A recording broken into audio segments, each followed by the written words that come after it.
The Pfaff Creative Icon comes loaded with accessory feet. I'm so excited when I open these machines, and there's a lot of feet that come with it that I don't have to purchase separately.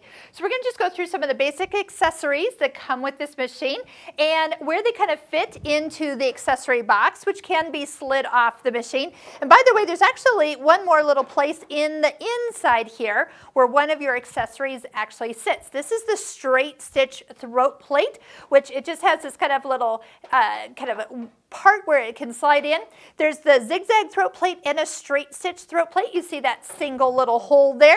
I use that when I embroider and also when I free motion quilt. And by the way, when you put this on the machine, it knows when this throat plate is on, so it makes sure that you don't accidentally go zigzagging and break needles when it's on. Again, normally an item that is purchased separately, but that is included with this machine. So I'm going to just slide it back on as we start working through the feet that are with the machine. Now, as we pick different stitches, it will actually tell you which foot to use, and they're labeled. So on the machine is a 0A foot, this is a 1A, and the machine will tell you which one of these is right for you. So the different feet, like this one actually says 2A, we'll be using that with a lot of decorative stitches because of the cutout on the back side. But let me just show you something you're going to notice right away. This one has the cutout in the middle back for the IDT. That's that little black lever that you can't see me pulling down because it's right on the side,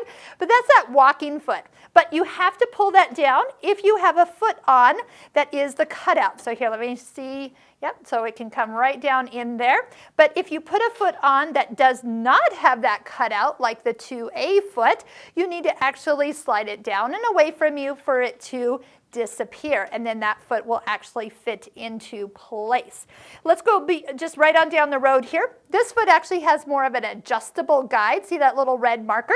It's movable, so we use this for blind hem stitches, overlock stitches, and I do actually use it for some top stitching, but there is actually also a top stitching foot that's like a foot with a stitch in the ditch blade in it. See that little guide? And allow you to move your needle positions left, right. There's like 35 needle positions on this machine, which I absolutely have used all of them because I just, every so often I need it just a little bit to the right or a little bit to the left. Next is a buttonhole foot, and it's the one foot that's upside down because it has a little nub on one end for doing corded buttonholes, and there's actually a little nub right down in this cutout area for it to sit in so it's not too tall when you go to close the door. So do flip that guy over, find its little home, he sits right there, and it works out perfect. Zipper foot number 4. And now the machine won't tell you when you're doing a zipper. You actually have to know when you're doing that. But see those little 3 points? Those point to the back. And then you can actually attach it either on the right side or the left side. And that opening is for that IDT, that walking foot part, to come down. So you have perfect feeding when putting a zipper in. This last one, this foot is ginormous in compared to the other ones. It is foot 8. It'll be asked to be put on when you're doing the stitches that are actually side to side motion stitches. So it actually helps make sure that they all come out perfectly aligned. Back to the buttonhole foot, I did mention there was 2 of them. The second buttonhole foot is the one you're going to be using most of the time because it actually plugs in and you tell the machine how long your button is, and then it does the buttonhole to that exact length. So it's like ready to measure it out and knows exactly how far to go and when to stop. So this is a little bit bigger. This fits into the back part of it. So there's actually 4 extra feet coming out here. This is your 1/4-inch foot. There is a 1/4-inch foot with guide you can purchase separately, but this does come with the machine and ready to use. An open toe foot so you can see where you're going. So on all of our stitches that we do for our Pfaff Stitching Cosmos online course, we use the open toe foot a lot because we need to see where we're going. This one is actually one of 2 kind of darning feet. You can use this with embroidery, but there is a better, different one that we use for embroidery. But you can use both of those kind of interchangeably with that. Kind of over here, a little catch-all for some other things. This bobbin case is meant to be used when you use a far left needle position. It works out a little bit better. The machine will tell you if you do move your needle all the way to the left to switch to this bobbin case. Screwdriver, seam ripper, all these things come with the machine. Height compensation tool or multi-purpose tool. This will actually allow you to help get your needle in and out with that little hole. You can lift it up and hold your needle, tighten the screw, and vice versa, getting it out. But we can go over really thick seams with a help. You see one side is a little thinner, one side's a little thicker, depending on what you're going over.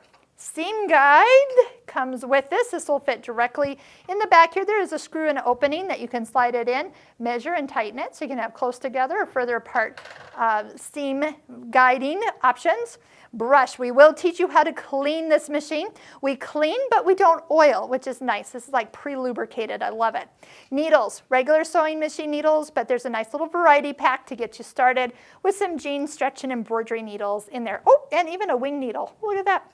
All right. In the back, you have some spool caps, spool holders to help depending on which spool you're using. And there's also some thread nets back here as well. They kind of are white and hide at the bottom. You never need them until you need them, but these can kind of help hold and make threads be a little bit more behaved, such as metallic threads or clear threads. Two more accessories that come with this machine. This is a freehand system. This part here goes in this hole right down here where you can use your right knee to lift and lower the presser foot. Some people prefer to use that. When the needle is down on this machine, the foot will pop up and hover and allow the fabric to be turned. But some people like a little bit more control and enjoy using this, so this does come with the machine. And then the last piece here, I do want to show you, I mean, it's simple, easy, but required. So when you pull up the thread stand here, you go all the way up to the top, and you flip your spool parts up here, this will sit down and your spool will sit onto that area. So when we get into how to thread the machine, we're going to show you all those parts and pieces and how easy they are to use with this machine. Now, there's tons of other feet and accessories available at your local Pfaff retailer, so I hope you'll check them out. And we do a lot of them in the Pfaff Stitching Cosmos online course. That's the quilt way up there on the left side. Every block is a different foot and technique, and you watch me make that quilt block by block on this exact machine. So check out the links below this YouTube video, and you can watch 10 videos for free. So find where you can click on the preview option. So I hope you see you in class soon, and let's get on to all the other videos that we'll be doing on the Pfaff Creative Icon.